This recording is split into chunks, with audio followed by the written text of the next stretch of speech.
What? How's it going? My name's IPA Fan, and this is Church of Chug. On today's episode, we are chugging amber or red ales, and we are going to be talking about beer festivals. So to my left, your right, let's go ahead and introduce ourselves and what we're chugging. Craft Wetness. Craft Wetness here. I'm going to be chugging this amber ale by Bill's Brewing out of Comstock, Michigan. Is that Michigan? Cool. Anyways, it's American amber ale. Hopped up Synchronous. I'm going to be chugging this Boddington's Pub Ale, which I didn't actually realize that this is actually an amber ale. So I did not know that. I love Boddington's. Yep. You love it? Beer Lover here. I'm going to be chugging Blood of the Unicorn Red Ale, Pipeworks Brewery out of Chicago, Illinois. Ricky with the good beer. All right, Ricky with the good beer here. I am going to be chugging a amber ale from Bell's as well. Nice. Yes, sir. Is that the same one, Ricky? Yeah. Drunken Monkey. Hey, what up, Drunken Monkey? I'm doing Red Molly. It's a Irish red ale from Pale Fire Brewing Company. I do have a couple of these, so it's 5.6%. Cool. I don't know where it's out of. Oh, Harrisburg, Virginia. Ice Queen Brewers might just wave. I don't know if she's going to unmute herself. I do have a Bell's also, same. And I'm out down in Mission Beach today. So. And last but not least, our special guest today, Katie, here for the Beer Austin. Hey guys, how are you doing? Today I've got something from down in San Antonio, little Kunstler and Irish Red, a Sasnik. I don't know how in the hell to pronounce that, but Kunstler's a lot of fun down in San Antonio if you're ever down here. Cool. Yeah. All right. With Good beer, that tour being guide. said, I am doing a Blood Orange Amber from the Dudes here That in sounds LA delicious. area. I think it's a like 5.5, way off percent. Just used to drinking hazy, so I figured 7 would be a safe number to say. With that being said, Katie, you're actually in the center. Why don't you go ahead and count us down? All right, 3, 2, 1. Cheers. Cheers. Cheers.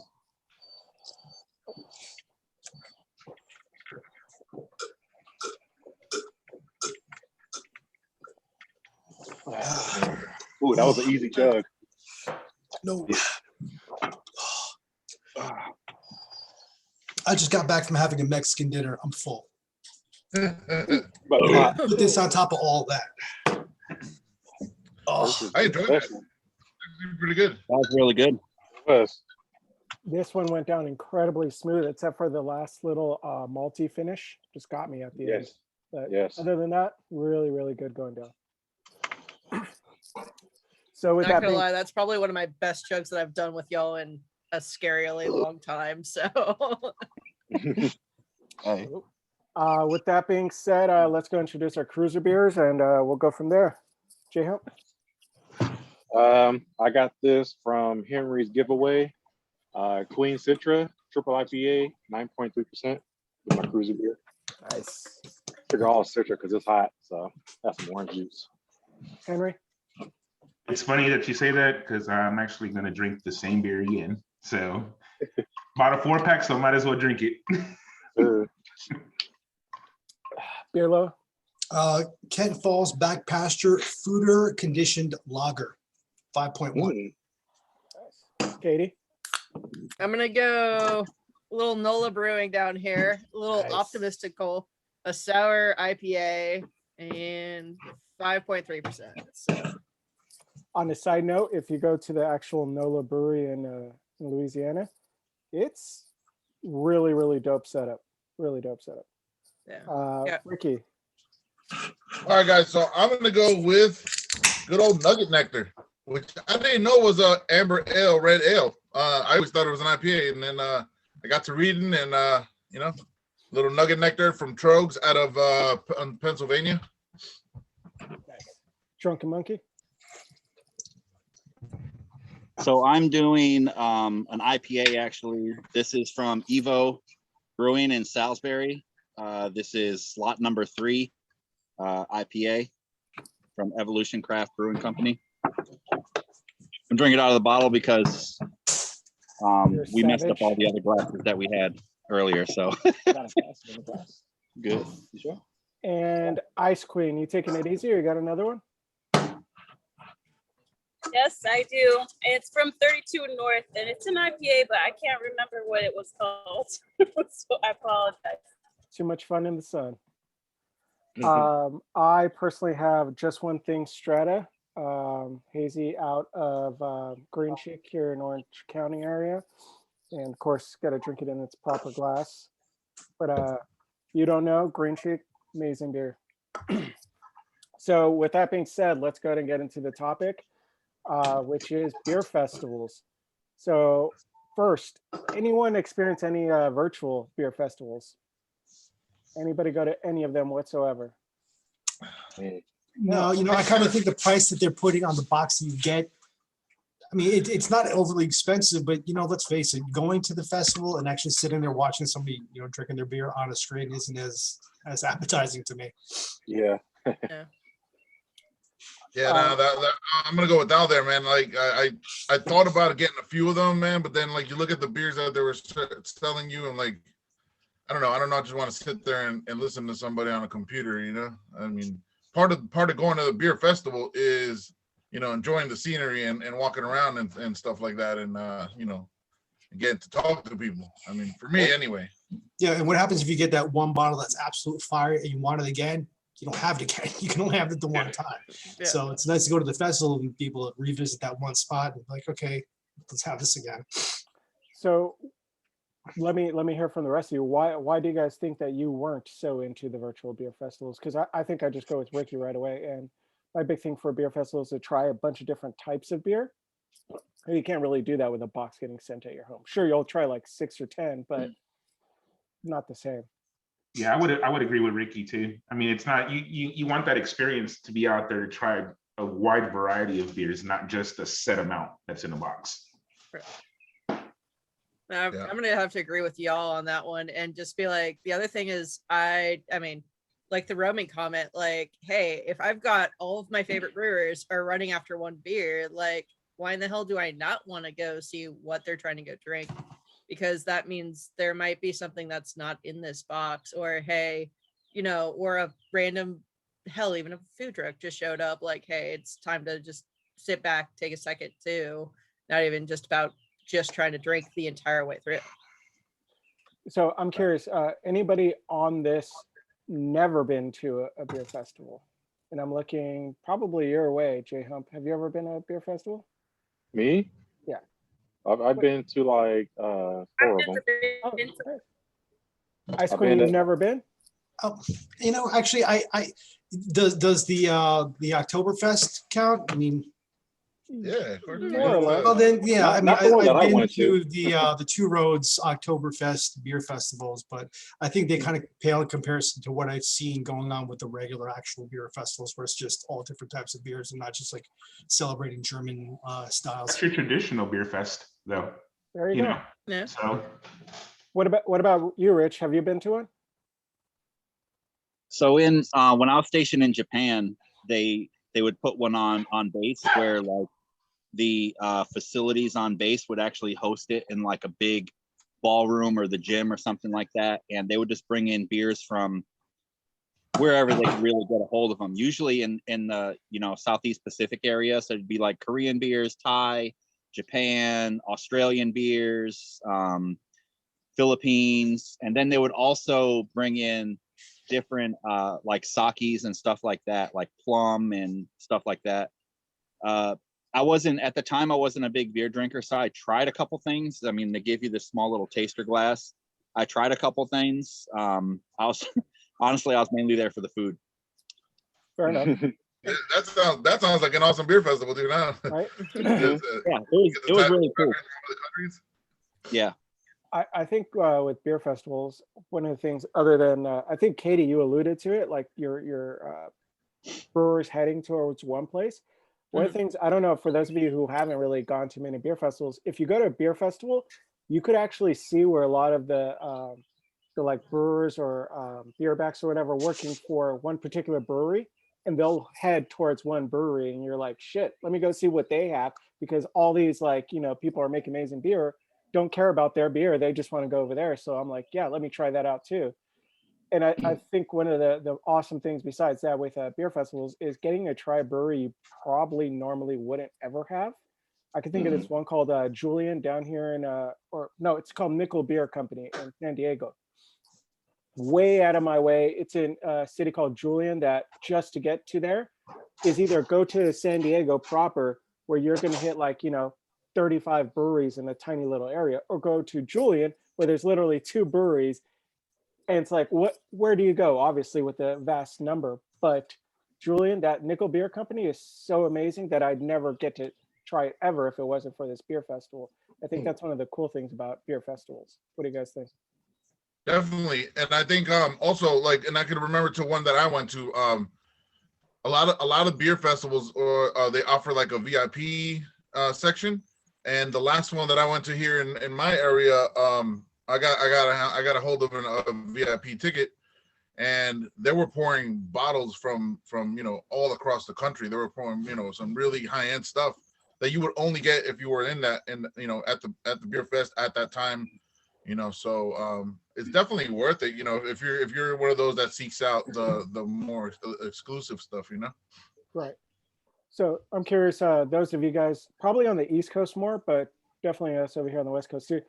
Have you guys noticed a difference between beer festivals you've gone to in different states?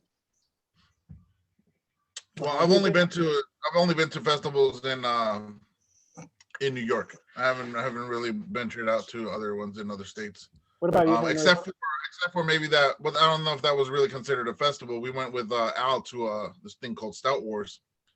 Which technically it's kind of the same setup where you get to try different brewers, but it was more of a competition type, you know? Yeah, it was contained in one brewery and stuff, but there was, I think, maybe 14 different brewers doing their thing. It's competition. Nice. Henry, have you been to different states or beer festivals? I've been to festivals in Austin, here in New York, and then California. Have you noticed a difference? Not really. Some of the you know, LA Brewers Guild, New York Brewers Guild, they're kind of the same. The festival's kind of organized the same way.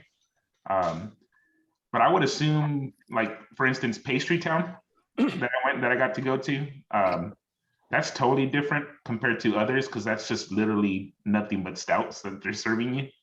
Nice. Yeah. So in that sense, it is different. I mean, I've been to others where they're pouring a wide variety of things, or if not, just a particular style.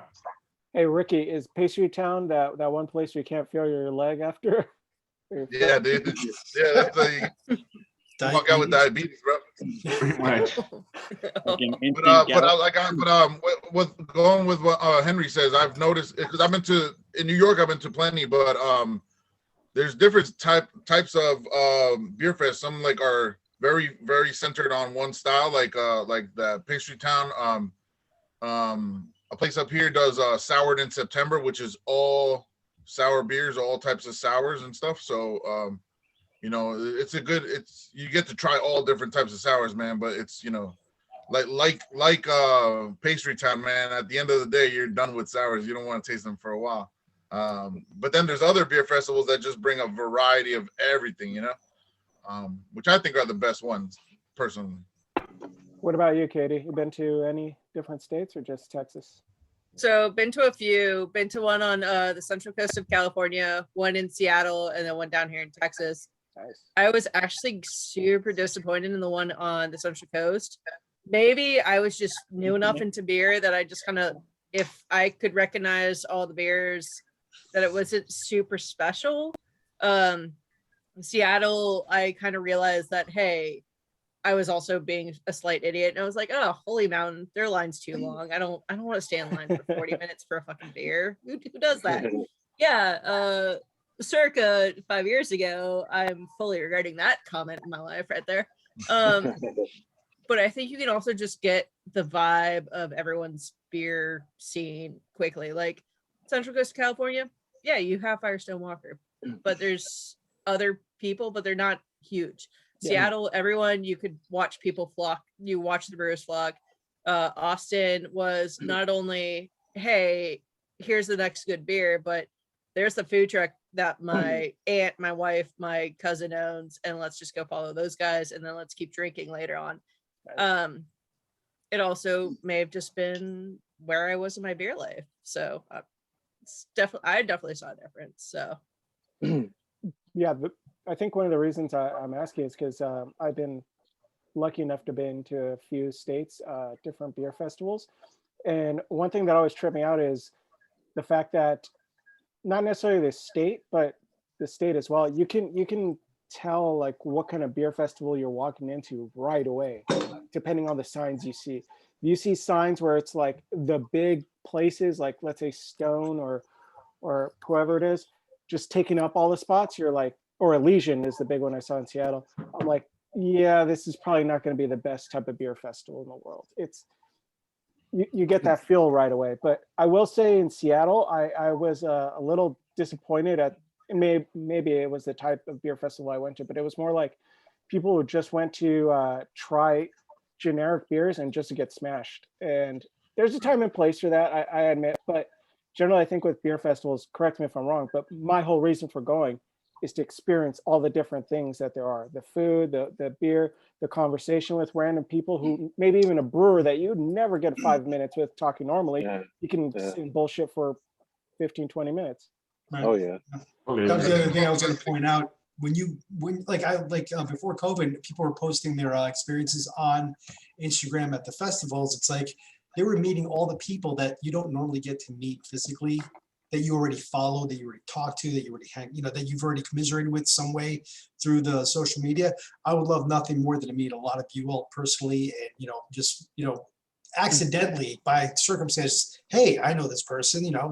That's the one thing that I think would lack as far as being on the screen, getting those tickets, getting that box that you get in the mail. So that's the other part of it. That social aspect of going to a festival. And I got Go for something. it. Go And for it. I think if you want to open somebody's palate to who's somebody's not drinking beer, take them to a beer fest. They'll definitely get an experience. Because I took a few people to several beer fests, and they were like, "Oh, I'm not going to try nothing because everything I don't like beer." And they always find that one beer that they like, and they're like, "Holy shit, can I buy this?" And of course, you can't buy beer at a beer fest, but yeah, you definitely open your palate like when you go to a beer fest. Yeah, and then you tell them it's $20 for a 4-pack, and they're like, "What the fuck happened there? Yeah. What happened to that 30 pack of Bud Light that I could get for $15?" It's like, Right. So what are some tips or tricks you might want to give to anybody who really hasn't been to too many beer festivals or none at all? Like, what would Make you a tell pretzel them? necklace. Okay, Pretzel necklace is key. fair enough. what's that? Say it again. Pretzel necklace. Henry, you got anything? Make sure you eat well and you stay hydrated. Honestly. Oh yeah. Pastry Town, when I went, there was people hooked up to IVs. Oh They were wow. dehydrated. Too much drinking, man. Yeah, I but, went to- like Pastry Town, it's just those really like all the BAs and then everything is like high alcohol. You're not going to find That's just all like stouts, huh? I think 11% might be like the lowest alcohol that you'll find in one of those things because they're really looking to put out their best beers and typically that winds up being like a really high ABV beer. So yeah, Henry, I Shit believe face. you definitely got to do that. But I would say try everything. Try a sip of everything that's available if you have a chance. Katie? You also got to understand that you don't have to drink everything. Like, I've seen people that Talking to the wrong crowd. Your first time you have to. So, listen, when you go to a beer festival and they give you 4 ounces, you take a sip. If you don't like it, you don't have to finish it, dude. You can chug it. Dude. Like, Oh no, right, there's- true, totally. There's hundreds of beers to try. So Yeah. But there's drink the also ones you like a it. trick though. There's also a trick because you can actually go up to the person serving it to you, and you don't have to tell them to pour you the whole 3-4 ounces. You can tell them just pour me an ounce or a half an ounce, Yeah. so you don't waste it. Yes, completely agree with you, Henry. What were you saying, Katie? I was gonna say hydrate and make sure you have like Uber set up for like 30 minutes after the festival. Uber on the Oh. outside is clutch. Like Very true. I tried to come back from a Texas Craft Brewers Fest a couple years, 2019 now. And it was a 45-minute hour wait for an Uber. What? That's Drunken Monkey, anything? I would say this. I'm excited to actually go to one now that I drink craft beer, just so I can actually experience the different varieties and different breweries all in one spot. And kind of get a chance to taste the different breweries and figure out, what's available in different areas. I mean, where I'm at, I'm fairly close to a lot of states, especially if I go north, Virginia, New York, New Jersey, Connecticut. I would love to go to different beer fests up there and see what it's like to go to a beer fest up there and actually be a beer drinker now. Like I said, the ones I did in Japan, I tried a couple, and like I said, it was mainly just the food. I mean, I didn't even get a buzz because I probably barely finished any of them because at the time I just didn't like it. So I would love to go to one now. Yeah, you should, man. So I'm gonna lay out a bunch of things that I think people should hear. If you guys catch anything, please interrupt me and add to it because I'm sure I'm not covering everything. But for starters, check who's pouring your beer. And if it's somebody who works for the brewery or has a connection, bullshit with them, man. Because I don't know about you guys, I love to bullshit with people. And not necessarily are they going to like hook you up with shit, but at the very least, you'll get to know something maybe more about the beer. And I guarantee you, every single brewery that has somebody decent from the brewery, they have their own secret stash. And if you bullshit with them, they'll be like, try this. And then they'll be like, hold on, let me pull this out the bag because nobody else is getting this. And you can try this as well because it's shit that they're drinking or had it saved for other, brewers or whatever. So that's one huge tip. Amazing. And usually they'll hook you up with shit too. Like, I don't mean anything crazy like freaking a hat or anything, but they might hook you up with like a $1 coupon type shit or freaking a glass taster to take home, or I don't know. But they're usually cool as shit, man. That's the first one. Second thing is, believe it or not, volunteering is one of the best ways to experience a beer festival. I personally have done it so many times. And out of like the 3 or 4 different festivals I volunteered at, only one was awful because they were like, oh, we're going to let you guys drink at the end. And then at the end, they're like, oh, no, here's a coupon for 1 free beer type shit, which was garbage. But overall, every beer festival, it's usually like, if it's 2 shifts, you work the early shift, the second shift, you just freaking drink all you want and bullshit like you've been there. If you ever volunteer and you're working the VIP, the brewers are there talking, and literally if you're just standing around talking with them, they'll always have like some great information that maybe you didn't know about beers, or literally I've been invited to a couple of breweries and they're like, hey, come here, I work on next Tuesday, you make it and we'll talk beers, we'll bullshit, and I'll get you some beers there while we're there, which is awesome. So volunteer, like I said, make sure you bullshit with people, but don't have expectations when you go. Don't go and be like, I want to try everything, or I'm going to find that perfect beer, or I'm going to rank all the beers I drink. No, just go and relax and have a good time, drink some beers, because something will catch you and you'll be like, cool, I want to go back to that brewery eventually when I can, because you don't really want to rate it. Go for it, Ricky. Talking on what you said, don't try to punch everything into Untapped. Yes. Because you end up spending all day doing that fucking shit. I take a picture of everyone that I taste tonight. Hey, listen, dude. The next day when I'm sober, I put it all in. The beer fest is not the place to check in beers at Untapped. Your palate is kind of destroyed after about like 5 beers, especially if you're mixing it all up. So I'm like, just pace that shit. Just listen, man. When I went to that Sour Festival, it was like the first 5 were delicious, and then after that, like you said, it was basically the same fucking beer the whole time. It was just a little bit of tang, a little bit of tang, a little bit of beer, but it's all the same shit. Some stand out, but yeah, I completely agree. I will say, kind of like J-Hub, what you were saying, take pictures of beers that you're like, wow, this stands out, because your brain's not going to remember all the fucking breweries you went to, and you'll literally try to go try those breweries out. There's this one brewery called Attitude. They're kind of big now in SoCal. But back in the day, literally the owner was there pouring beers, like just sweating. He's like, this is the first place I've ever poured beers. I don't know what's going on. And I was pouring right next to him, and I like bullshitted with him and started pouring with him. And cool as shit. Like now I feel like I have a connection with Attitude that, like, you know, people have fucking killed to get some of their like beer like regularly. And it's like, I didn't know that. I just wanted to talk to some dude who's, you know. And for those of us that are into those seeking out those smaller end or the mom and pop places, a lot of times if the beer fest is the proper beer fest where it's run by craft people and not like the bigger industry guys, you'll get those guys to be there, and you'll get to meet those guys. 'Cause I've been to a few where they're run by like the bigger names like you know, Boston and stuff like that, and you don't get a lot of the smaller end guys, you know. You get the bigger folks there, but those other festivals you'll find the mom and pop places, definitely. They're so humble too.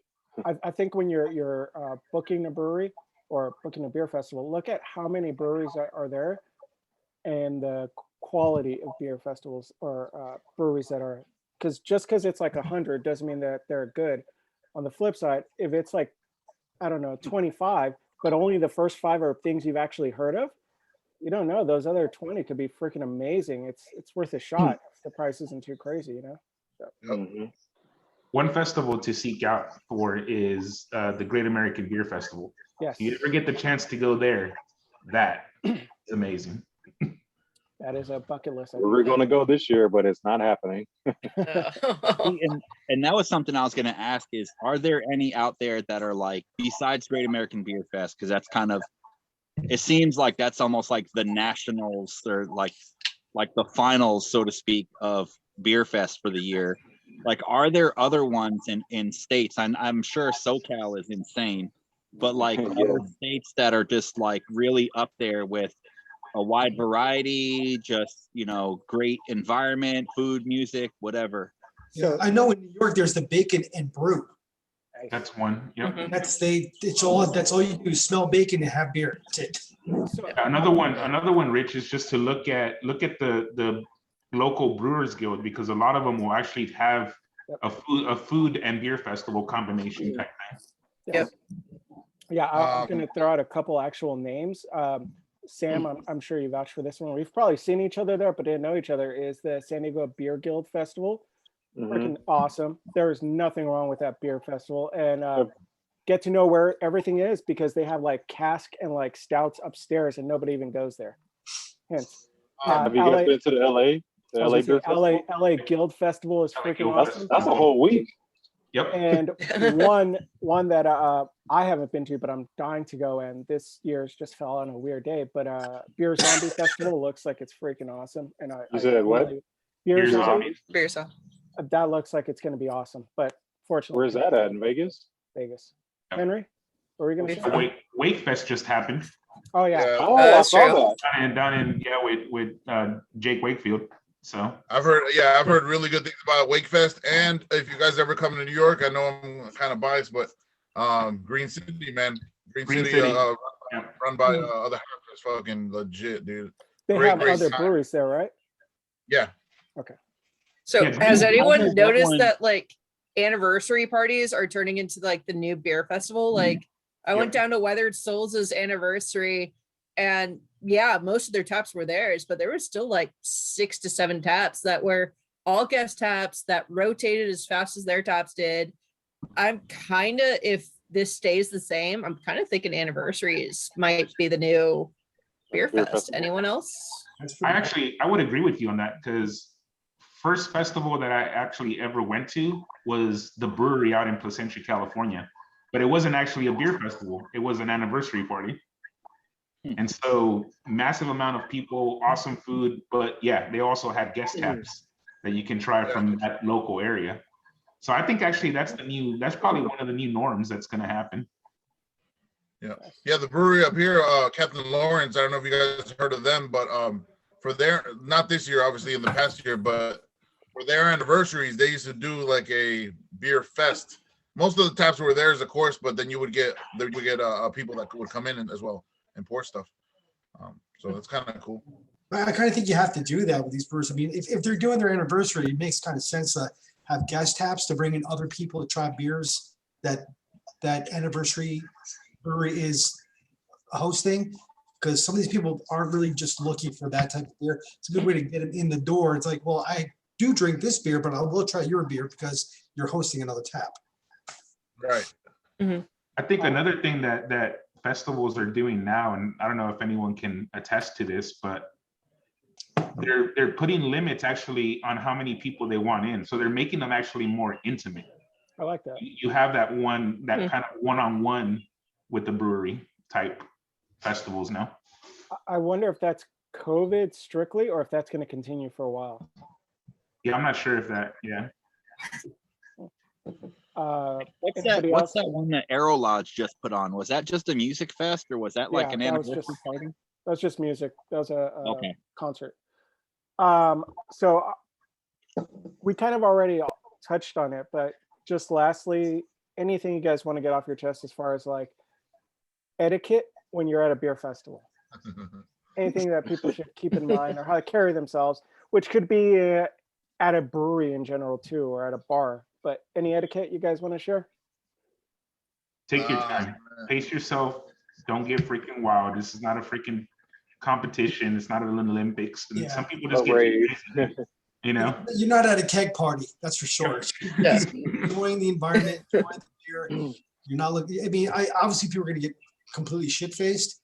That goes without saying. But I mean, if you're a pro at it, you're just going to chill, drink your water, drink your beer, enjoy the rest of the day, and that's it. It's not a keg party. The intention is not to get wasted.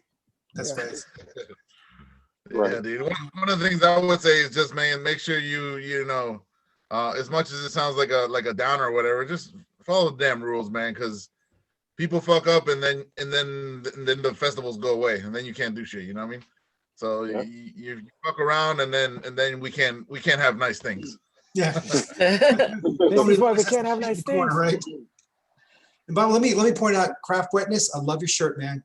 I've been looking at it. I really do. So it's all of our crush, you know. That's Saved by the Bell. I love Cisco's plain shirt. It's awesome. Thanks. Something I want to throw in there is if the people who are pouring, because I've worked as a volunteer, the people who are pouring aren't directly connected to the brewery. They do not have any connection to the brewery at all. Literally, I could be pouring for Stone or Other Half or whoever it is. So don't take out your drunken idiotness on that person, because I've been in that situation where people are like, you're pouring for them. Dude, I went the other day and this. And I was like, dude, I'm just pouring beer, man. I don't, I could tell you what I know about the beer. That's the one. And two is, since they literally don't work for them, they're connected to the actual beer festival. So they can get busted for serving you if you're like really drunk. So be smart, man. Like, cause I literally had a cop breathing down my neck, undercover cop breathing down my neck because I poured too many on the line 4 ounces. They're like, get it a little bit lower, or 2 ounces, whatever it was. And I was like, it's literally what we're supposed to do is pour the beer. But they're like, no, it looks like a little too much. So just keep that in mind. These people are just freaking doing their job, just trying to chill out, have a good time, and keep that in mind, man. Don't be a dick. Seriously. That's it. I mean, flip side of you, man. If you have a brewery that you're a hardcore regular at, like, don't make those guys look like assholes too. Yeah. Like, I love Southern Heights is probably one of my most regular breweries down here, and I'm just like, if I were to get those dudes in a shit ton of trouble, like, I would feel more mortified than anything else on the face of the planet. Like, don't want to fuck them up. Yeah. With that incredibly depressing note, I will say, go to Beer Festival, man. When they open hopefully we get some beer festival soon, guys. Yes. Yep. There's one coming up in the fucking California. They're all awesome, man. You go to one, and even if all they have is like shitty bigger beers, you're still gonna have a good time, because you know what, you're drinking out in the sun, having a good time. And the people are always friendly there too at the beer fest. People are super friendly, man. So with that being said, we're gonna cut it out, and thank you everybody, especially Katie. Thank you for joining us. Katie. Thanks for letting me hang out with y'all.